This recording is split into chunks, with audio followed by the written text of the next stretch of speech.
You can't be a healthy church without also being a messy church.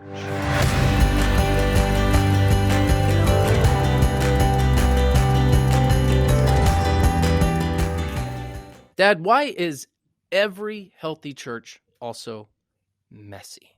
Well, you have different levels of spirituality. You have people who are new Christians. You have people who are non-Christians.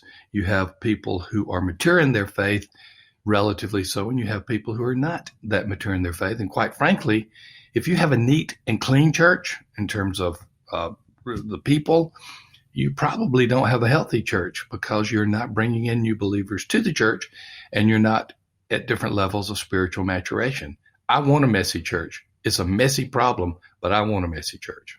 It means you're reaching new people if you have a messy church. And oh, by the way, if you've got a little dirt ring about 2 feet high around the church, that's where the kids drag their hands. So if you have a messy church from a facility perspective, obviously we've talked about clutter and decluttering churches and how they can get messy. But if you're a little messy as well because you have children, that's positive. But I want to talk about something. I want to talk about the miracle of one person a year. So what do I mean by this? We're talking about conversion ratio, which is the number of people in a church it takes to win one person for Christ in a given year. So, Dad, what would you hope that a conversion ratio would be in a church? I would hope at a minimum it would be 1-to-1. I would hope that every member of the church would ask God to use him or her to draw one person to Christ in a year. That is not unreasonable at all. Out of 365 days or 366 days, one day you're going to see someone become a Christian in that time because God has used you. Pretty reasonable. I think that's a reasonable proposition. Now, what is the average conversion ratio in a church? Do you know? Well, let me tell you this. It's not 1-to-1. No, it's not. It's nowhere close. The latest one that we had, Sam, was about 85-to-1. That's the number that I've got in my head. 84, 85-to-1 is the last kind of formal study that was done. And so what that means is it takes 85 people in your church 1 year to win one person to Christ. So the median church size in the United States is 75 people. So what that means is each church, kind of the typical church in the United States, is only seeing one person won to Christ. Now think about it. A church of 75, and that's a nice sized church. They're averaging 75 in worship, or they have 75 members, whichever way you want to look at it. Most of the time we look at this as a number of people active in the church. And that entire body for 365 days only reaches one person. They're not reaching their kids. You're not even reaching your children at that level. It's a problem. Now let's talk about the miracle of one person a year. What happens when, let's just say for the sake of argument and for math, what happens when a church of 100 has a 1-to-1 conversion ratio for 3 years in a row? That would truly be a miracle. Yep. Well, in our culture right now, that would be a miracle. It would go from 100 to 200, and then 200 to 400, and 400 to 800, just with one. Yeah. So let's think about this. Let's say that this ideal actually happens in a church where every person is winning one person to Christ a year. Again, that's a year.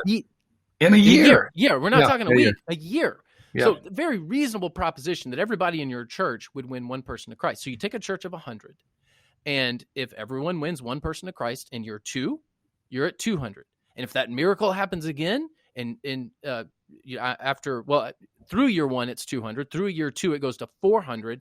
And then by the time you get to year 3, you're at 800. Now, back to the original thesis of this video. Why is every healthy church messy? Let's talk about this miracle 1-to-1 church for 3 years. This church now has 700 new believers. That's really messy. Do you think that's? I'm just thinking about Van in my church. He was a new believer, and he was a handful just by himself. You've got plenty. Didn't he live on a boat? Don't I remember that? Yes. Well, he came in from a boat. Wasn't there some sort of tax evasion issue there? Yes, he was avoiding the Internal Revenue Service.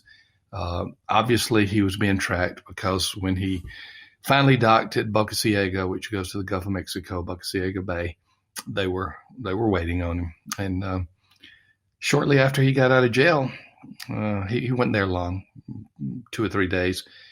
He showed up at our church. He actually showed up in my office. That's another story into itself. We won't go there. But I can tell you, it was a messy world with Van. By the way, he was not only messy himself, he was our most evangelistic person in the church. Okay. There you go. So back to this example.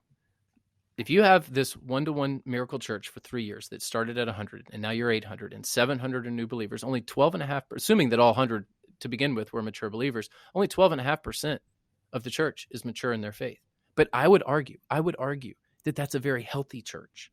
Yep. Even if it's messy. And this is why every healthy church is messy, because every healthy church is doing the work of the Great Commission. And if you're doing the work of the Great Commission, you're winning people to Christ. And oh, by the way, if you're winning people to Christ, they're not cleaning themselves up in a week or two when it comes to sin issues. They still have things to deal with even after the Holy Spirit has regenerated their soul. They still have things to deal with. So yeah, actually, the police came into our Wednesday night service one time, and I had to go out to the squad car, and Van and his spouse were in the squad car. She had thrown a sofa at him. And I remember that. Yeah, she had thrown a literal. That's not figurative. That she had thrown a sofa at him in a fit of rage and knocked him out. So messy. We wish upon every church listening to this many vans. Minivans? Okay. many. That's a play on words if I've ever heard one. No, I know. I thought it was pretty clever, but maybe it wasn't. So here's the lesson. In order to get healthy, you have to be willing to be messy. You will never be healthy as a church unless you're willing to be messy. This is why every healthy church is a messy church. So hit like on the video, hit subscribe. We'd love to see more of you at Church Answers. Want to thank you guys for tuning in. By the way, we have a subscription service. We'd love for you to be a part of the Church Answers community. You can click on the link below. We've got a 30-day free trial to get into our community of 800 church leaders. 1,800. I said 800. I'm thinking of the Church of 800. It's 1,800. Yes, I forgot. Yes. And I hope by the time this goes out, it'll be 2,000. Yeah, 1,800 and growing. Forgive me. So you can click on the link below and visit us at churchanswers.com, where we are growing healthy churches together.